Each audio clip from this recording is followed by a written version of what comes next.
larguer les amarres et parcourir les océans au gré du vent. Qui peut se vanter de n'avoir jamais ressenti un tel désir?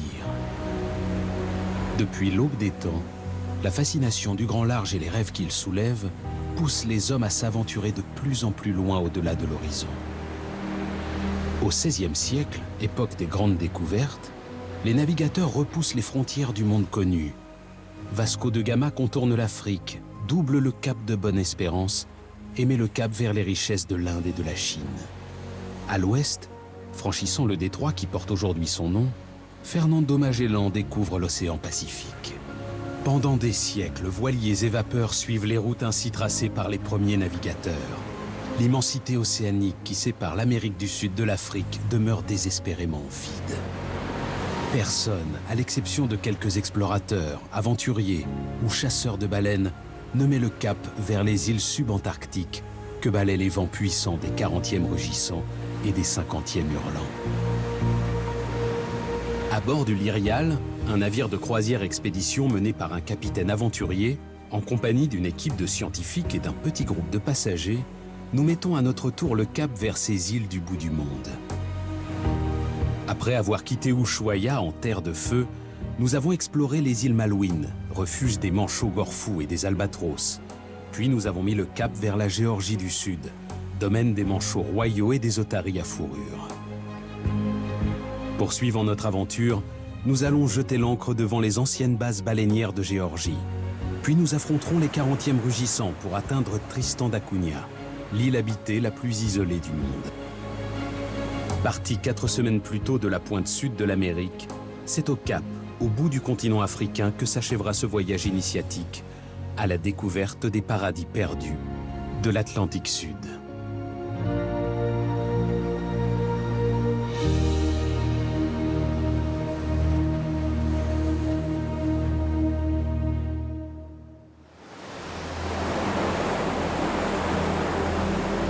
Depuis notre départ d'Ushuaia, le Lyrial a fait route à l'est. Nous sommes désormais à 2500 km de l'Amérique du Sud et chaque jour qui s'écoule nous en éloigne un peu plus. Les premières escales en Géorgie nous ont ouvert les portes d'un monde apaisé, une sorte d'Éden où l'homme a décidé il y a quelques décennies de s'affirmer non plus en destructeur, mais en protecteur de la faune et de la nature subantarctique.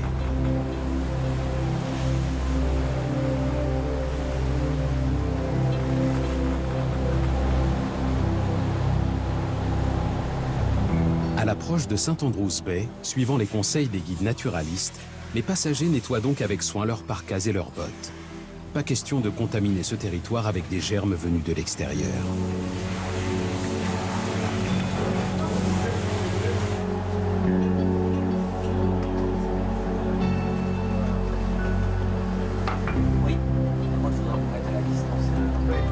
À l'exception des scientifiques et observateurs de l'écosystème, la Géorgie du Sud est totalement inhabitée. Les quelques bateaux de croisière ou d'exploration qui jettent l'ancre ici doivent donc se soumettre à des règles sanitaires très strictes. Et c'est la Géorgie telle qu'elle était, vierge de toute exploration humaine.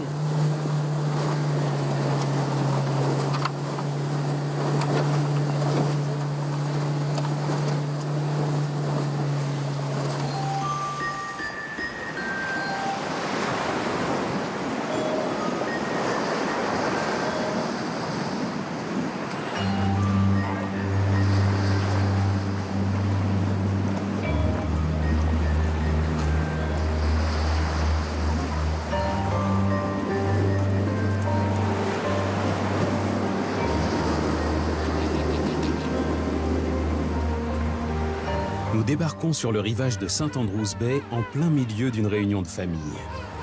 Manchots royaux, otaries à fourrure, éléphants de mer, toutes les espèces de la faune marine subantarctique sont réunies.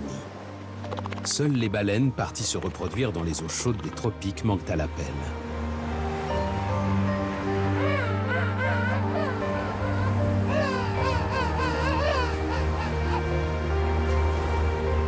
C'est aux narines des mâles dominants qui se développent en forme de trompe que ces phoques imposants doivent leur nom d'éléphants de mer.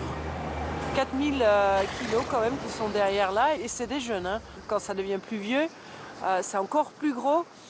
Et là, ils sont gentils parce qu'ils sont en train de muer, donc tout va bien. Les plus gros, ce sont les mâles.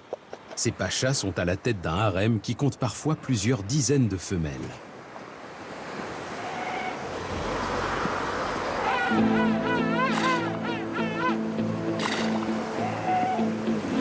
Bienvenue en Géorgie du Sud, c'est partout comme ça.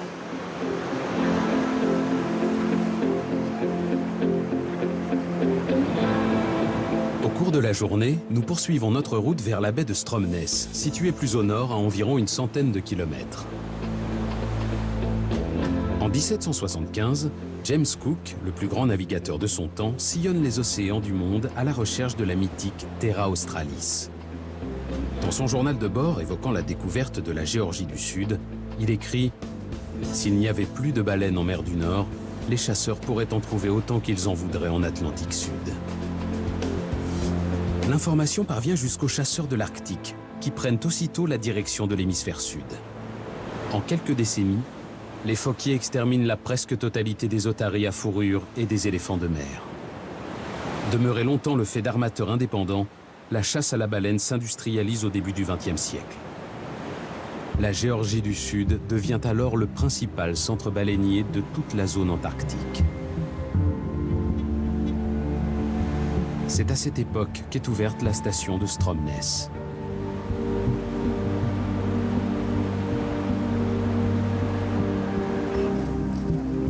En 1960, la chasse est interdite et Stromness abandonnée.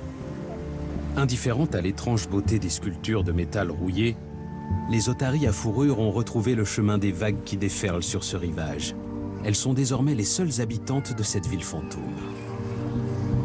Florence enquête depuis plusieurs années sur l'histoire baleinière de la Géorgie du Sud. Elle nous conduit jusqu'à Leith, une station située dans la baie voisine. En 1936, guidé par le goût de l'aventure, Douglas Baxter, un jeune Écossais, embarque à bord d'un baleinier de l'armateur norvégien Christian Salvesen.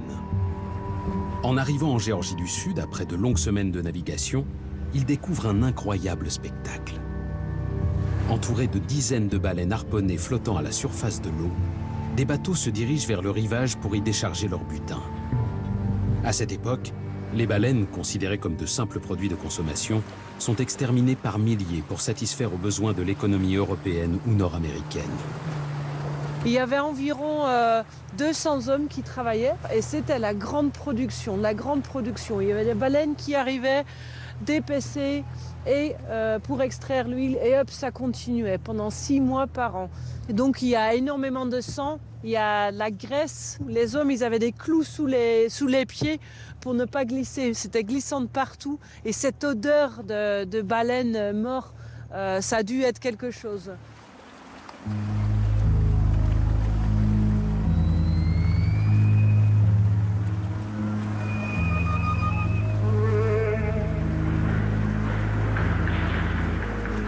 Il y avait 3 hommes qui allaient dépecer une baleine. 20 minutes pour dépecer juste une baleine. Incroyable, hein?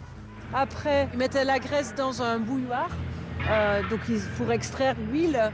Pareil pour la viande et pareil pour les os. Donc il ne restait rien de la baleine.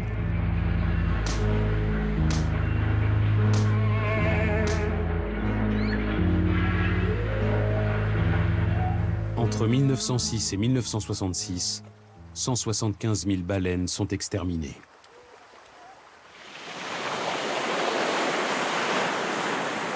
Quand elles ne s'amusent pas dans les vagues près du rivage, les otaries à fourrure femelles vont pêcher au large. Au cours de ces expéditions, elles sont capables de parcourir plusieurs dizaines, voire même des centaines de kilomètres. Elles font le plein de poissons pour elles-mêmes, mais également pour reconstituer l'énergie dont elles vont avoir besoin pour nourrir leur progéniture.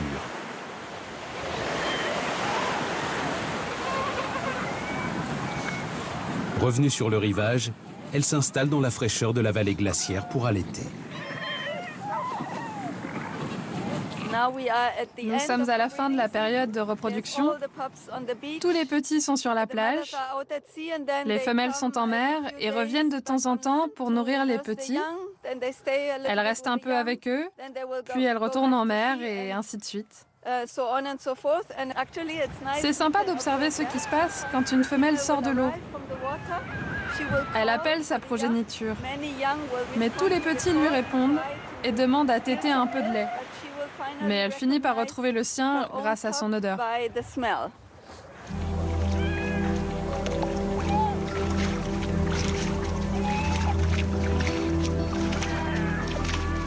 Le commandant et les naturalistes nous avaient pourtant prévenus. La découverte de la Géorgie du Sud, c'est un choc. Et ils n'ont pas menti. Durant 4 jours, nous avons eu le sentiment d'aborder un autre monde. Mieux encore, d'avoir remonté le fil du temps jusqu'au premier jour de l'humanité.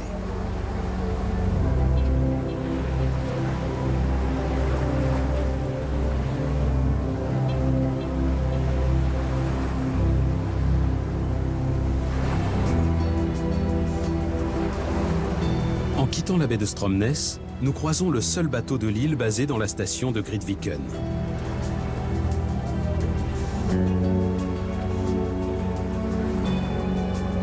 Notre voyage prend une nouvelle dimension. Nous filons désormais plein est, au plus profond de l'Atlantique Sud. Nous ne reverrons la Terre que dans 4 ou 5 jours, en approchant d'une île minuscule, oubliée de tous, Tristan da Cunha. Mais d'ici là, il nous faudra affronter les 40e rugissants.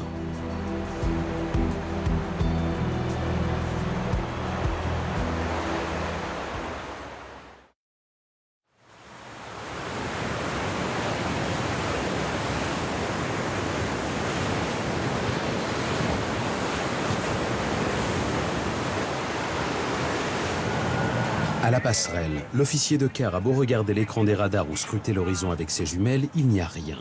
Nous sommes seuls au monde. Depuis la Géorgie du Sud, on n'a vu aucun bateau. Et probablement, on n'en verra pas jusqu'à notre arrivée à Tristan da Cunha. Nous sommes à 2500 km des côtes brésiliennes les plus proches et à 3500 km de celles de l'Afrique du Sud. Pendant quelques jours, nous allons être dans une sorte de trou noir. En cas d'urgence sanitaire, le médecin du bord devra gérer seul la situation.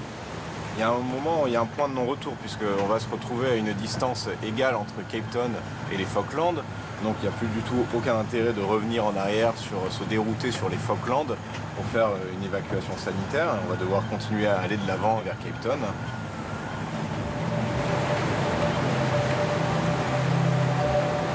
Le Lyrial a été conçu pour naviguer dans les eaux froides et isolées de l'Arctique et de l'Antarctique. Sa coque est renforcée et la passerelle est équipée d'instruments de navigation très performants. Il est également doté d'un système de retraitement des eaux qui lui permet de respecter la réglementation environnementale et de bénéficier de l'autonomie suffisante pour la longue traversée dans laquelle nous nous sommes engagés. Concernant les provisions pour la cuisine, le chef a fait le nécessaire pour que les 200 passagers ne manquent de rien.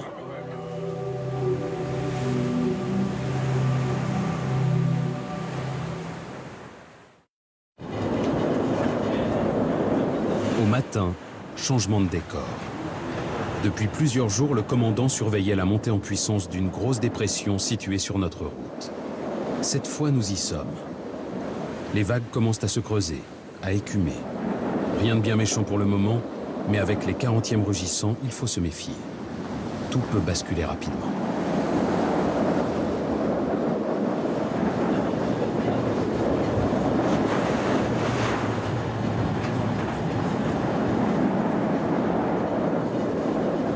Il y a, on va dire, allez, un petit 4 mètres, 3 mètres 50, 4 mètres, et puis avec quelques-unes de temps en temps, de 5-6 mètres, mais c'est demain qu'on aura le plus fort de notre dépression. Habitué à naviguer depuis de nombreuses années dans les tempêtes de l'océan austral, le commandant a plus d'un tour dans son sac. Il décide donc d'infléchir légèrement sa route vers le sud pour rester à la périphérie du mauvais temps. Et donc, c'est vrai que là, il va falloir épauler la vague, à 40-50 degrés à peu près. Donc là, je suis descendu au sud pour avoir le moins de mer. Et ensuite, je vais couper un peu cette queue de dépression, hein, qui est en train, elle, de filer derrière nous, hein, donc il n'y a pas de problème, pour pouvoir retrouver des zones de calme dans la partie nord. Et ça tombe bien, parce que c'est à peu près la route pour aller à Tristan da Cunha.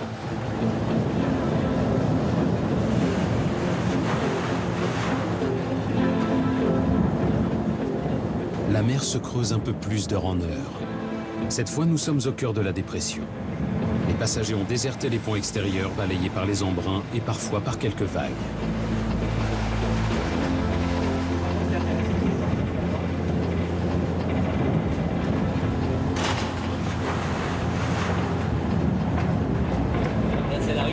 C'est là. La hauteur de la passerelle, attention.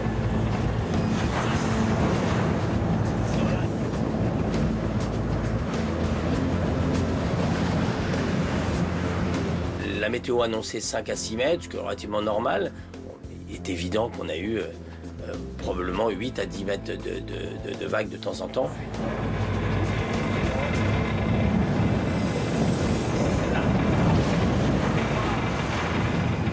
S'il veut rejoindre la route menant à Tristan da Cunha, le moment est venu pour le commandant de traverser la dépression.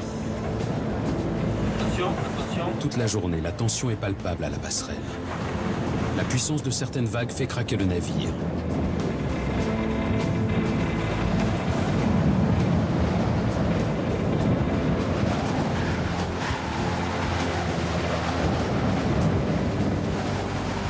La mer se creuse et se creuse encore, mais le navire tient bon.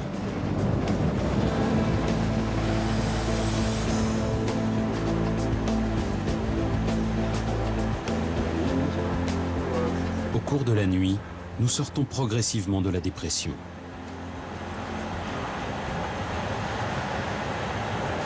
Au matin, nous arrivons en vue de Nightingale, une île déserte située à une trentaine de kilomètres au sud de Tristan da Cunha. Le commandant avait vu juste. Le soleil se lève sur une mer enfin apaisée. Nous sommes impatients de découvrir à quoi ressemblent ces îles mystérieuses. Mais par quel étrange tour de passe-passe de l'histoire, des hommes et des femmes sont-ils venus se perdre sur ces îles dérivant à l'écart du monde? Découverte en 1506 par le navigateur portugais qui lui donne son nom, Tristan da Cunha demeure oublié pendant plus de 3 siècles. En 1816, les Britanniques y débarquent une garnison chargée de surveiller Napoléon Bonaparte, pourtant exilé sur l'île de Sainte-Hélène, 2200 km plus au nord. Au moment du retrait de la garnison, un certain William Glass demande à demeurer dans l'île avec sa femme, ses enfants et 2 autres hommes. C'est le début de la colonie qui s'étoffe au fil du temps de marins de passage, de naufragés et de femmes que les pionniers font venir de Sainte-Hélène. Comme les Falklands et la Géorgie du Sud, Tristan da Cunha est aujourd'hui un territoire britannique d'outre-mer. Voilà, après le petit coup de vent que nous avons eu avant-hier, on a une belle journée qui s'annonce ici. Là, voilà, on fait une navigation côtière au lever du soleil avant de faire route vers Tristan da Cunha. Après 4 jours de mer, l'heure de vérité approche. L'océan semble avoir retrouvé son calme. Mais les apparences sont trompeuses. Les vagues écumantes ont désormais cédé la place à une houle puissante qui risque de compromettre le débarquement.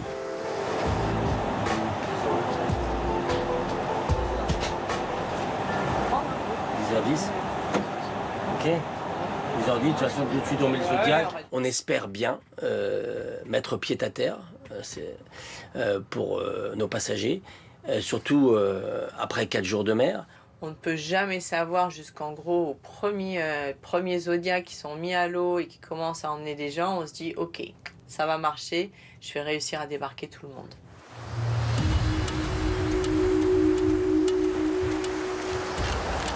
Ils ont dit qu'ils restaient sur le 78.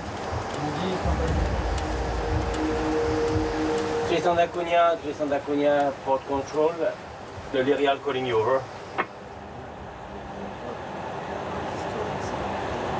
Bon, on va réessayer plus tard.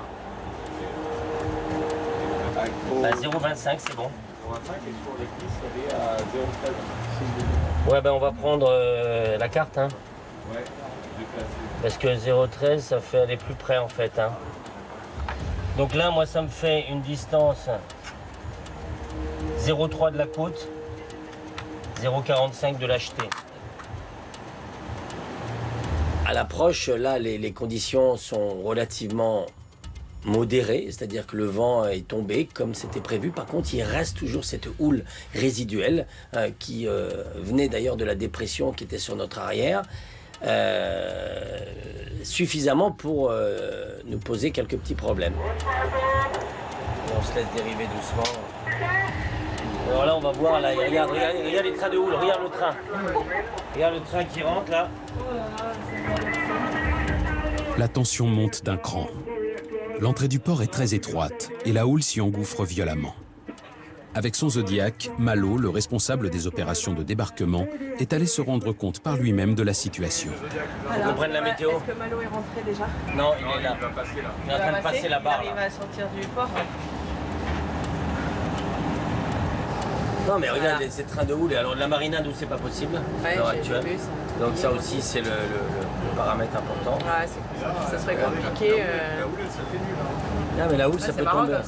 Ça peut tomber en quelques heures, là. Ouais. C'est ça le problème de ces îles, c'est que la houle tourne autour de l'île. Donc, d'un côté comme de l'autre, on n'est pas très bien protégé. Malo approche de la coupée, mais il n'est pas seul à bord du Zodiac. Là, si on débarque, c'est le cadeau. Hein. C'est le cadeau de la croisière. Donc on croise les doigts. Dans le hall d'accueil du Lyrial, les habitantes de l'île venues avec Malo installent une boutique de souvenirs improvisés. Est-ce le signe que le débarquement est annulé? Conrad Glass, l'officier de police de Tristan, est également monté à bord. Donc on a pris la décision là, de ne pas débarquer cet après-midi. Hein. Les conditions sont encore trop aléatoires.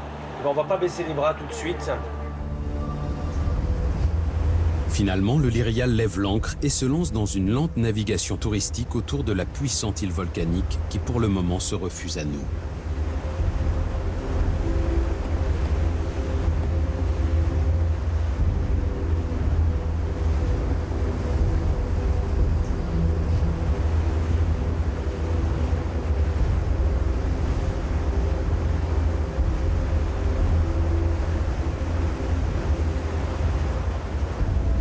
Toujours plaisir après 4 jours de mer de voir la terre. Alors espérons que la houle va mollir un peu, que demain matin les conditions seront plus favorables pour pouvoir débarquer. Voilà.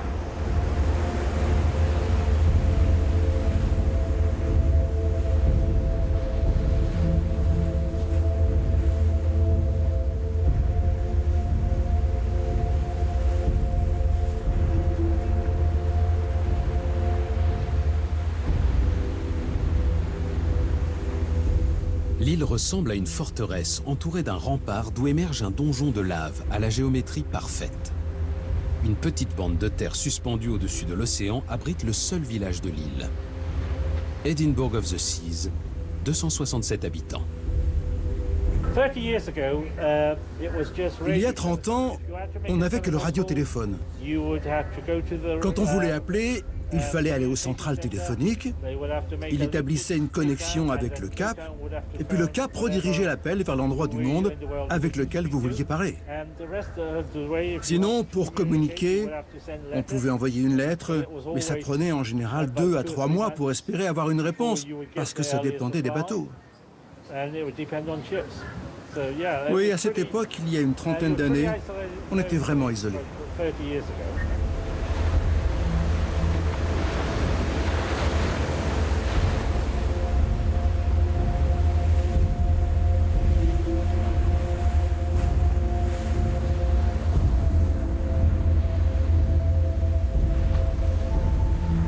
En fin de journée, nous jetons à nouveau l'ancre en face d'Edinburgh of the Seas.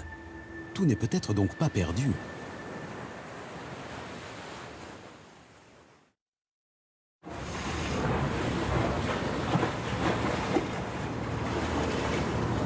« 5 heures du matin. Les premiers Zodiacs sont à l'eau et les naturalistes prêts à ouvrir la voie. Mais la houle est toujours là. Elle ondule en permanence et génère des vagues dont la hauteur peut varier de plusieurs mètres. Il faut donc attendre, observer et saisir le moment pour embarquer sur les Zodiacs. Je suis assez confiant. Ça va pas être une partie de plaisir, c'est-à-dire qu'effectivement, il faudra mettre tous les moyens derrière à la marina pour pouvoir bien sécuriser le débarquement de nos passagers.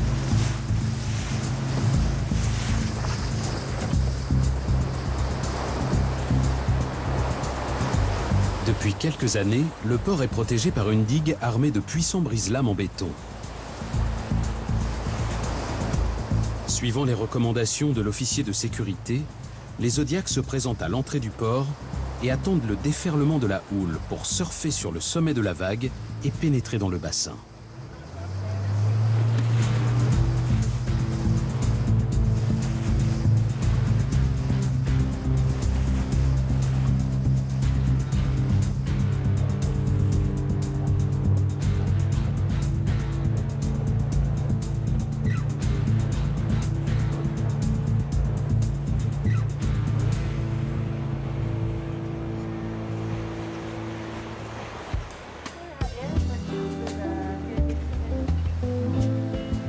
Opération réussie. Le dernier Zodiac vient de quitter le Lyrial. Tous les passagers sont désormais à Tristan da Cunha, l'île habitée la plus isolée du monde. Des conditions météo difficiles, un isolement total. On avait imaginé que les habitants seraient venus au port accueillir ces visiteurs venus de l'autre bout du monde. Mais rien de tout cela. Les Tristanais ne changent rien à leurs habitudes.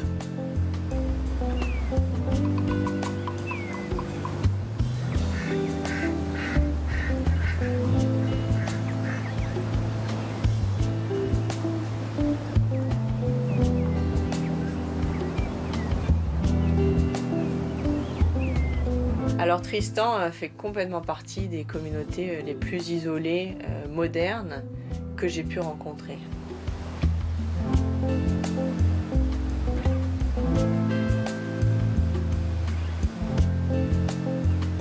Le petit musée de la ville, qui fait aussi café, bar, internet, librairie, boutique de souvenirs et bureau de poste, raconte l'histoire de cette colonie fondée au début du 19e siècle par William Glass, un ancêtre de Conrad, le policier de l'île.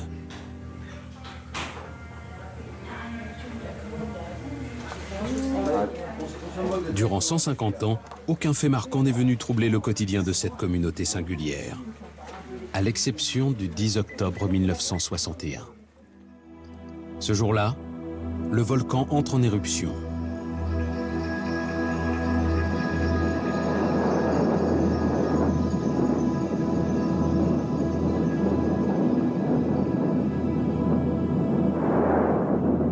Dans un premier temps, tous les habitants sont transférés dans l'île voisine de Nightingale.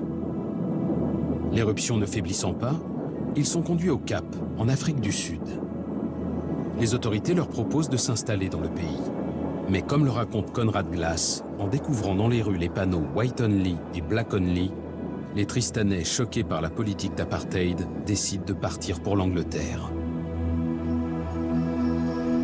Après 18 mois passés dans une ancienne base militaire près de Southampton, les Tristanais, malgré l'opposition des autorités britanniques, décident de regagner leur île.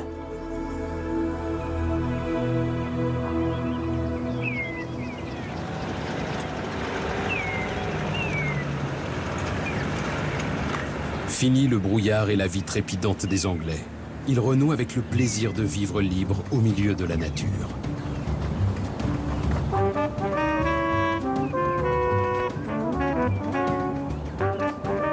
Ils reprennent leurs habitudes. Le séjour dans le Vieux Monde n'aura laissé que peu de traces, sauf pour les plus jeunes, qui sont revenus avec une certaine nostalgie de la mode et de la musique des 60s.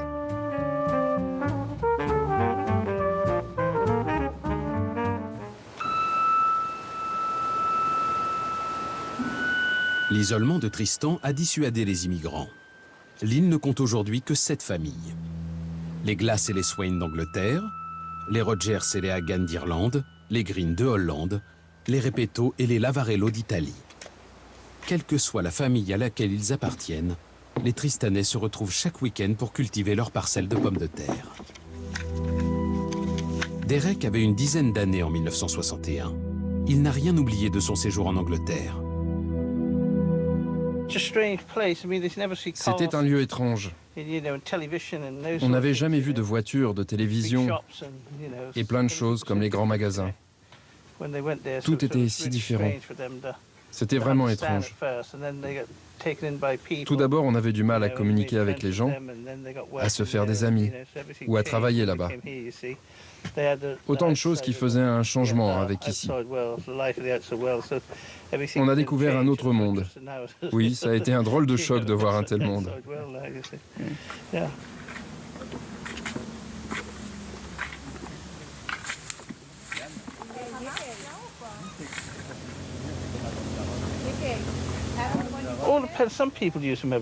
Il y a quelques personnes qui utilisent leur voiture chaque jour.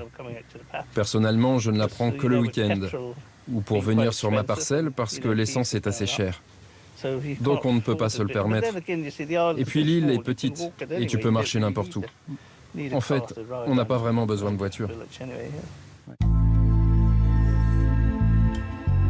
L'heure est venue de refermer la parenthèse entr'ouverte sur cette île, suspendue en dehors du temps et en dehors du monde. Devant la mer qui va bientôt nous séparer, Conrad Glass, le policier philosophe, nous délivre un dernier message.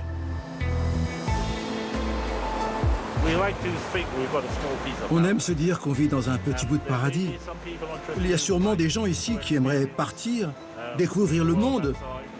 Et à chaque fois, c'est la même histoire. Ils ont le choix, mais après avoir fait le tour, ils reviennent toujours au nid.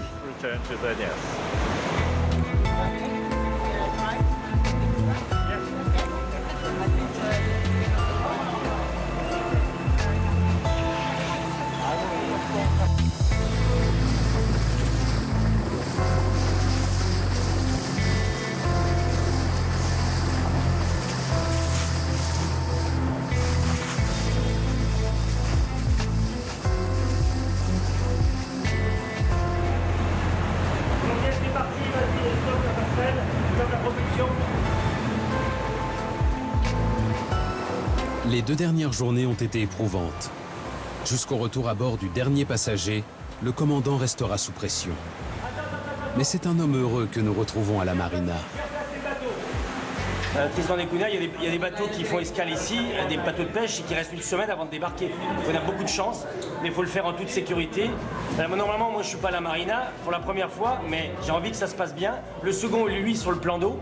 Donc là, on s'est réparti les rôles de manière à pouvoir assurer ces opérations en toute sécurité. Moi, je suis ravi.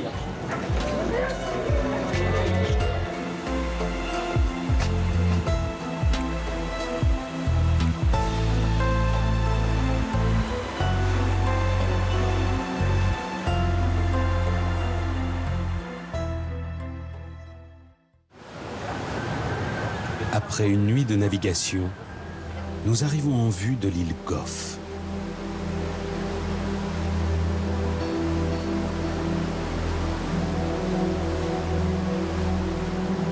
Tristan d'Acunha, personne n'y va, et puis Gough, là, personne ne connaît même le nom de cette île. D'ailleurs, personne ne sait comment le prononcer, c'est-à-dire quand les anglo-saxons, même eux, ne sont pas tout à fait d'accord sur la prononciation.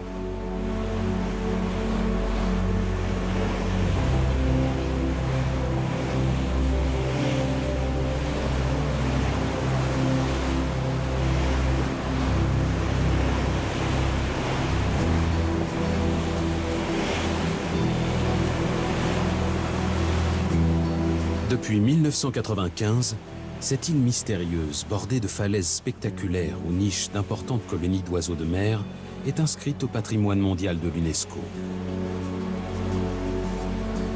Les scientifiques en mission sur l'île veillent à préserver le fragile équilibre de l'écosystème.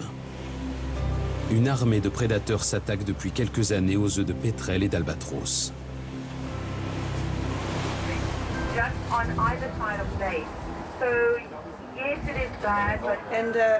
Et concernant le problème des souris, avez-vous eu une assistance? Est-ce que vous en avez vu beaucoup? Et avez-vous vu les poussins? Yes, the mice is a massive problem. We've been losing a lot of chicks, and we've been losing chicks that we can see, like the yellow-nosed albatross and the Tristan albatross, which are very large birds. But I'm not sure if you are aware that the RSPB, the Royal Society for the Protection of Birds, are planning eradication next year, winter, and hopefully that will be successful.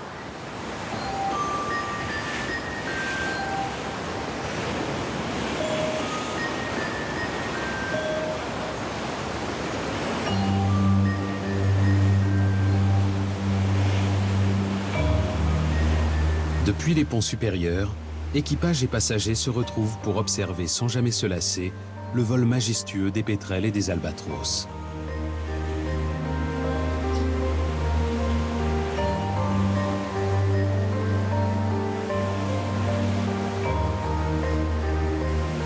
À Abandonnant Gough à ses brumes mystérieuses, le commandant engage la dernière partie de cette incroyable navigation transocéanique. Dans 4 jours, les terres que nous apercevrons à la proue du navire ne seront pas comme depuis plusieurs semaines des îles égarées au milieu de l'océan. Nous serons en face du gigantesque continent africain. Là, on est en train de remonter un petit peu en latitude, on remonte un peu plus nord, donc on devrait être dans la partie nord des dépressions, donc plutôt du beau temps, sur 1400 nautiques avant d'arriver sur Cape Town. À peu près la même distance que nous avions eue entre la Géorgie et Tristan. Donc là, c'est la dernière partie de navigation océanique.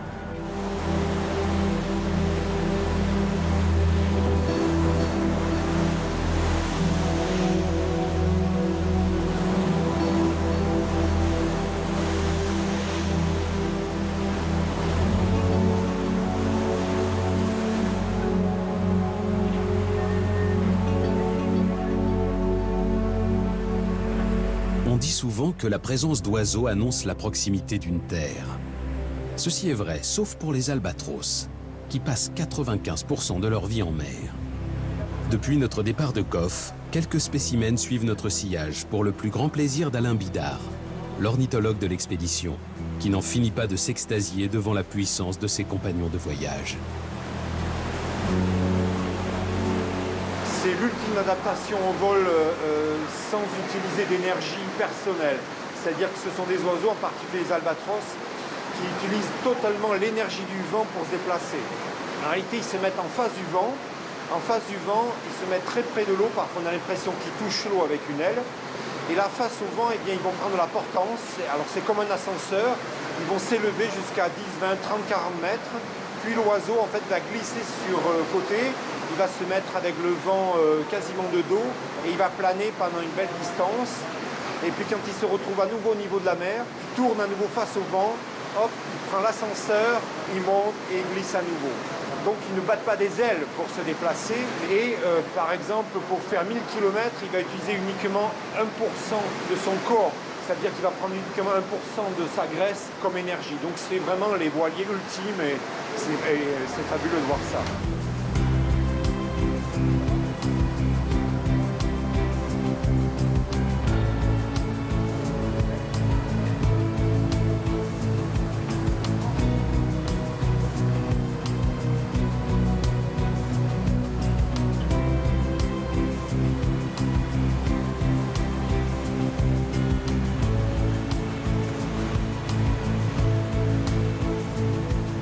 Nous profitons encore un peu du plaisir enivrant de se sentir seul au milieu de l'océan. Demain, nous serons de retour sur Terre.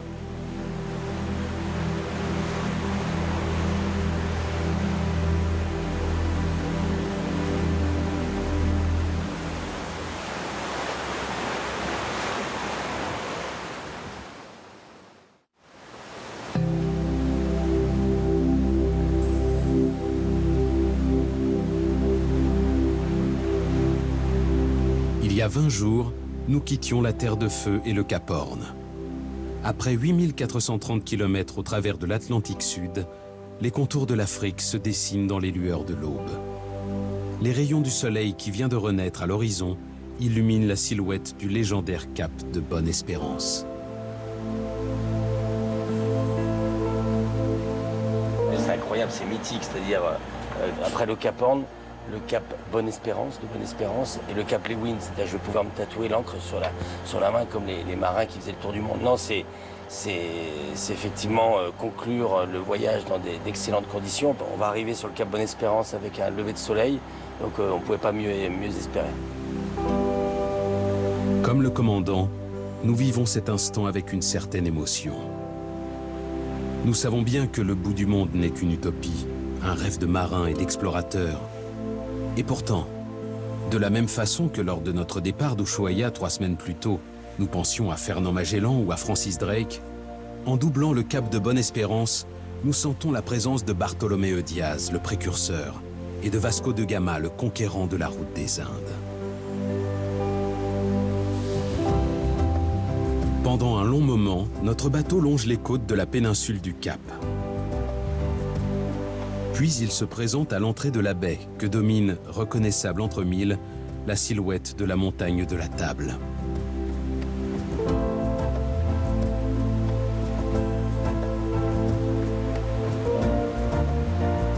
La baie du Cap est l'une des plus belles du monde. Mais après les longues semaines passées au contact de la nature, nous cherchons désespérément à entrevoir l'Afrique au travers de la forêt d'immeubles qui se dresse devant nous.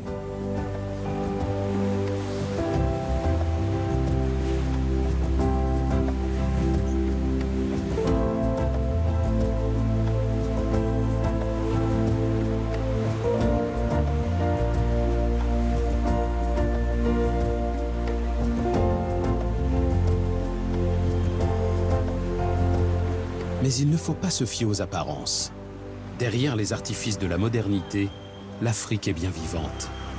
Depuis 1991 et la fin de l'apartheid, elle retrouve peu à peu ses couleurs.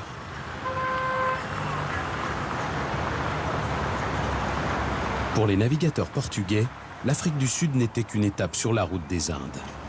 Ce sont les Hollandais, alors maîtres des océans, qui fondent la ville du Cap. La VOC, compagnie maritime des Indes orientales, en fait une étape essentielle sur la route des épices. Au XIXe siècle, enfin, l'Afrique du Sud intègre l'Empire britannique sur lequel le soleil ne se couche jamais.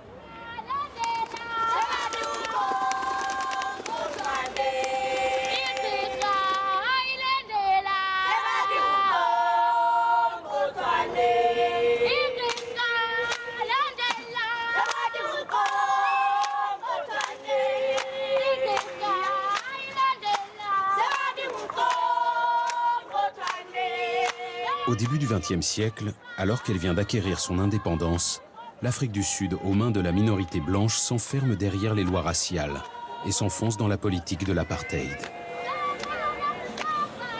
Progressivement, le Cap change de visage. Au centre, il y a la ville des Blancs, celle des bâtiments historiques. Et puis, repoussée à la périphérie, il y a la ville des Noirs et des Métis. Une mosaïque hétéroclite et colorée de maisons basses, les townships.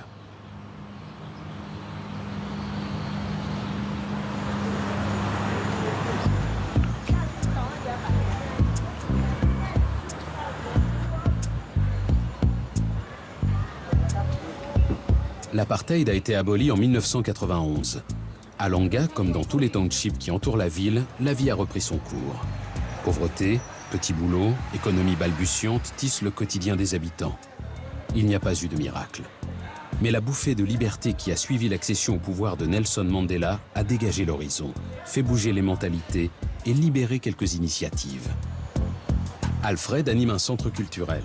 Il crée du lien social entre les habitants de son quartier et s'emploie notamment à valoriser le travail des artistes qui s'affichent aux façades des immeubles vétustes.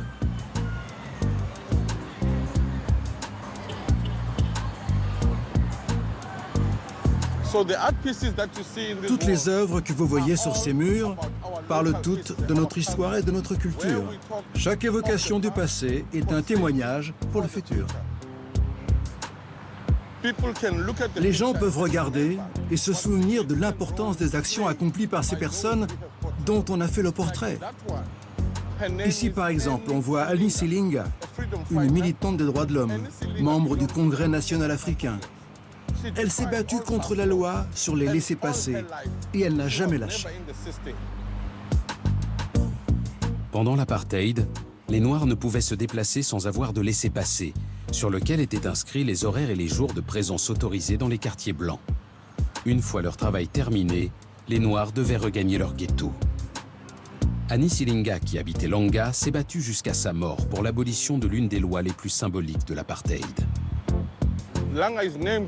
Langa est le nom d'un chef traditionnel qui vivait au XVIIIe siècle. Le nom complet de Langa est Langa Libalele, qui veut dire soleil de plomb. Notre nom vient de lui, même si Langa veut aussi dire soleil.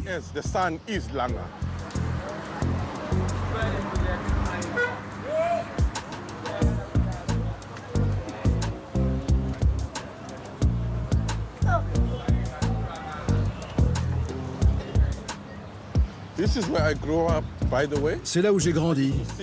Quand j'étais petit, je venais m'asseoir ici. C'est là que je viens me faire couper les cheveux. Lui, c'est mon oncle. On appartient au même clan, le clan Kateni.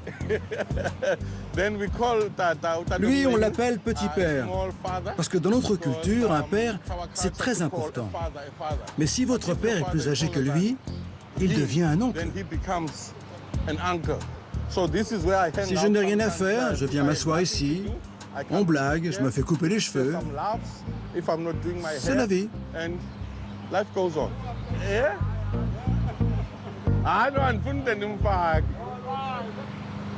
Buildings de verre et cabanes de tôle ondulées sont à l'image des hommes qui ont écrit l'histoire de cette ville. En revanche, les arbres et les plantes qui s'étendent des rivages de l'Atlantique jusqu'aux pentes de la montagne de la Table puisent leurs racines au plus profond de la terre africaine. Ici, pas question de blanc ou de noir, de riche ou de pauvre. La nature appartient à tous les Sud-Africains.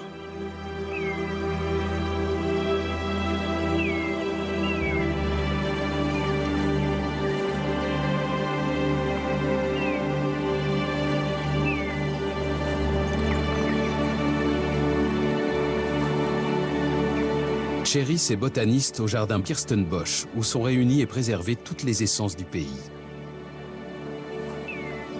Notre population s'accroît.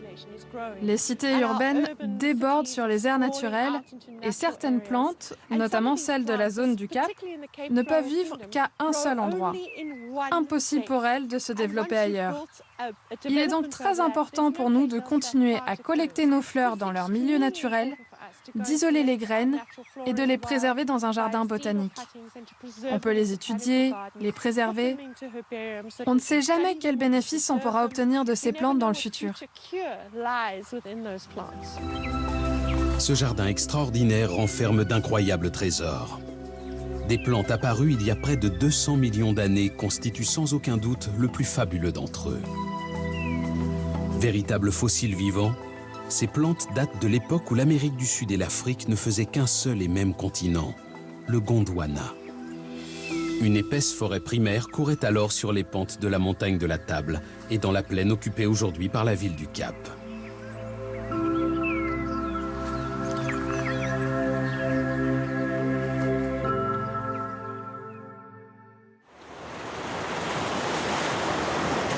C'est dimanche à Hout Bay. Les bateaux de pêche sont restés à quai. Nous louons un canot à moteur pour aller jusqu'à l'îlot d'Uiker, qui abrite une colonie d'otaries du Cap. Chalman, un ancien marin, nous sert de guide et il est intarissable.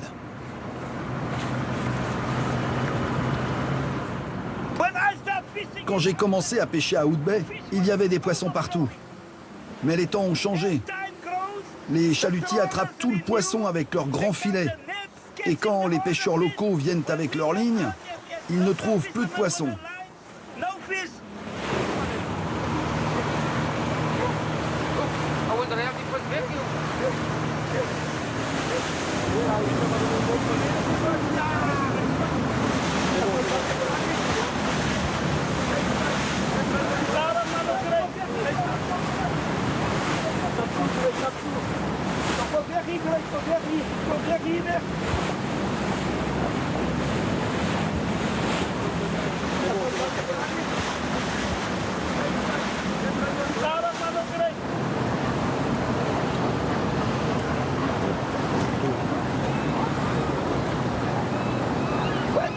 Quand les otaries commencent à avoir faim, elles plongent dans l'eau et se dirigent vers les pêcheurs. Elles cherchent les bateaux. Elles savent qu'il y a des poissons accrochés au bout des lignes. Alors, elles viennent sous le bateau, à 2, à 3. Elles attrapent le poisson et le ramènent chez elles sur l'île pour nourrir leurs petits qui ont faim.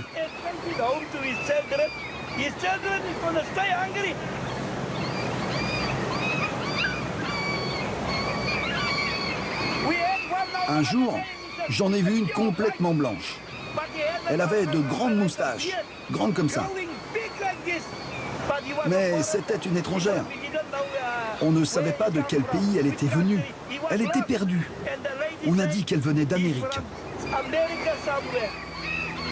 Une otarie à fourrure blanche venue d'Amérique? Une légende? Une histoire de marin? Et si c'était vrai? Pensons aux albatros de Goff et de Nightingale, capables de voler pendant plusieurs jours sans jamais se poser. ou bien aux manchots royaux de Géorgie du Sud, qui nagent plusieurs centaines de kilomètres pour aller chercher de quoi nourrir leur progéniture. Les petits et très élégants manchots du Cap que les touristes viennent prendre en photo sont peut-être eux aussi capables d'accomplir de pareils exploits. Le principal enseignement de ce long voyage est que l'homme, après avoir été un prédateur infatigable, s'est métamorphosé en protecteur de l'espèce animale. Dans chacune des îles que nous avons abordées, la nature a donc repris ses droits, plus belle et étonnante que jamais. Du Cap Horn au Cap de Bonne-Espérance, les phares du bout du monde sont devenus les gardiens des îles subantarctiques, paradis perdus au cœur de l'Atlantique Sud.